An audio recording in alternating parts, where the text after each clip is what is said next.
Last week, we covered three Western Conference teams that might secure a playoff spot. Today, we will look at four teams likely battling for play-in positions. Let's dive in. Just before the trade deadline, the Warriors finally pulled the trigger, sending Andrew Wiggins, Kyle Anderson, Dennis Schroeder, and a top 10 protected 2025 first-round pick in exchange for Jimmy Butler. The reaction was mixed, largely due to Butler's new 2-year, $111 million extension. Is that overpriced?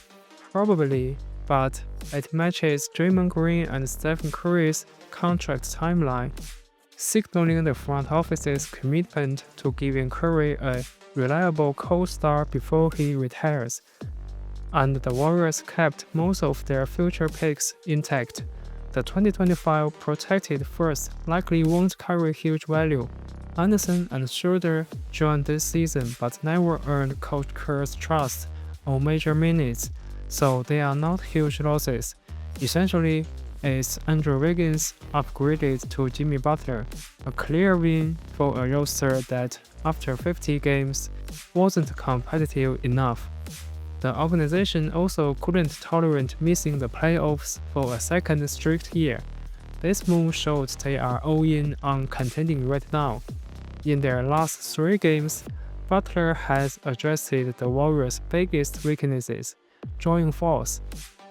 He's taken 34 free throws overall, barely shooting threes, yet still scoring over 20 points each time. Another plus is that, due to earlier drama with the Heat, Butler only logged 28 games before arriving, so fans can expect a fresh Jimmy down the stretch. This new addition also seems to fire up Stephen Curry, who dropped 38 points against the Bucks and scored 24 in a single quarter against the Bulls, something we know he's capable of but hasn't shown much this season.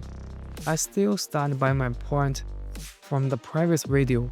Coach Kerr should reduce Quinton Post's minutes.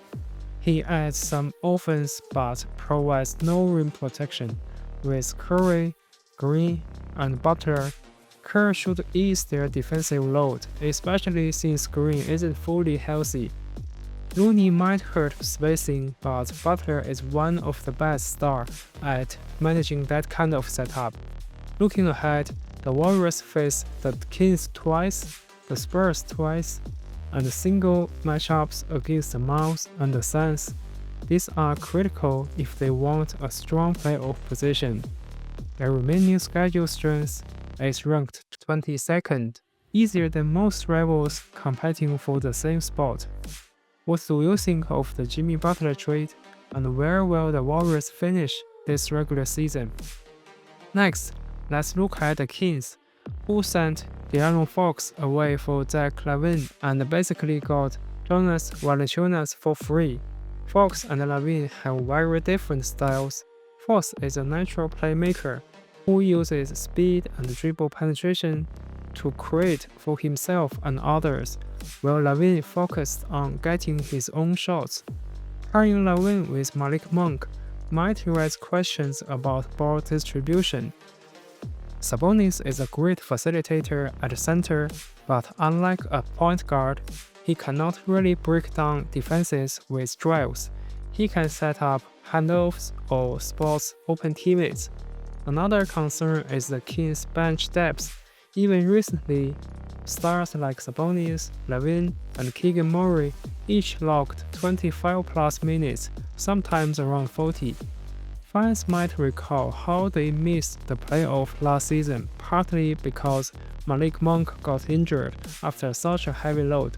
Plus, the Kings have the second toughest schedule remaining, which doesn't help. What's your take on trading Fox for LaVine? Do you think the Kings can secure a decent playoff spot, or will these roster changes hold them back? Every analysis said the Luka trade was highway robbery, but I'd argue the De'Aaron Fox deal for the Spurs might be just as big for a steal. They gave up almost nothing, retaining Devin Vassell and Stephen Castle. a strong Rookie of the Year candidate.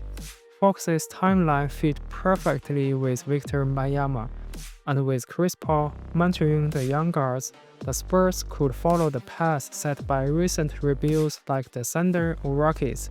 They are currently 3.5 games out of the 10th spot. That gap isn't huge, but considering that every team above them is in win-now mode, adding a new ball handler mid-season means the Spurs still need time to build chemistry. The upside, there's no immediate pressure. They can focus on finding the right rotation, tactics, and deciding who takes over in clutch moments. There's still a slim chance they reach the 10th, especially if they can steal games against the Mavs and Warriors they face each twice. But the rest of their schedule is tougher than both Dallas and Golden State. Even if they snag those head-to-heads, they will have to win plenty of other matchups too. Finally, we have the Phoenix Suns.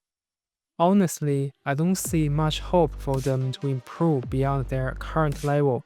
They tried to trade Bill but failed, and they also explored a Kevin Durant for Jimmy Butler deal that didn't go through.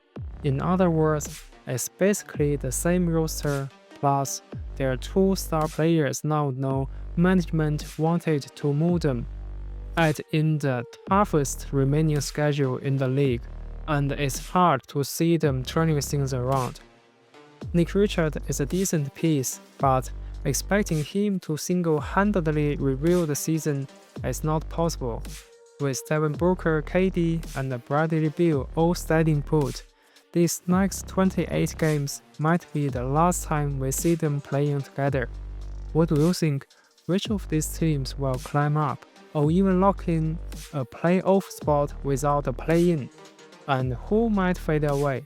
Share your thoughts in the comments below. Until next time, enjoy the game!